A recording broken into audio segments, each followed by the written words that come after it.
I'd been working on a book for about 2 years, and it was a book about the teachings of my friend and mentor, Carol Ruth Knox.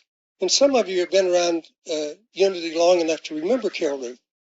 Carol Ruth was the minister in Walnut Creek starting 1970 until 1987. And I was a kid growing up in Kentucky, always trying to figure out, when I say search for meaning, that this started a long time ago, trying to figure out how to be good. And back in those days in the hills of Kentucky, we were so far removed that I don't think we could even spell unity, much less New Thought or metaphysical. So everything was very literal. And I'm this kid growing up, and somewhere within me, I wanted to be good, and I wanted to hear this message. And the messages were always very fundamentalist. And one of the admonitions was, do not become involved in worldly things. Now, I've always been someone who questioned and asked and tried to understand. I have a hard time just taking something.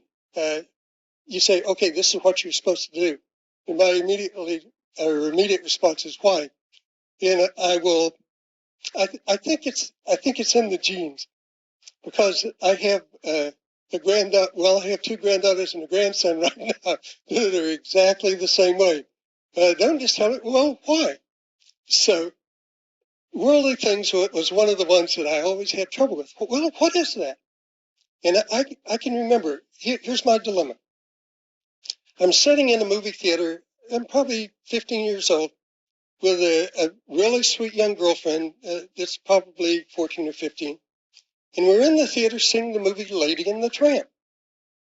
And in my head is this loud voice saying, worldly things, worldly things. I mean, I can't enjoy the movie because, according to the definition that I'm getting, it's a worldly thing. The movie itself is not worldly. I can go home and watch it on television. I didn't have a television at the time. But if I'd had a television, I could watch it on television, and it wasn't worldly. The theater itself was not worldly, because sometimes, maybe on Easter, when there was an overflow crowd, the church would hold service in the theater. But Lady and the Tramp in the theater, worldly thing. So I keep struggling to try to figure this out, and eventually, I eventually left the church, and I've shared with folks, I spent probably a good 25 years being an antagonistic agnostic. You start trying to tell me anything, and I can have a really sharp tongue, so you get a zinger back. Well, about the time I reached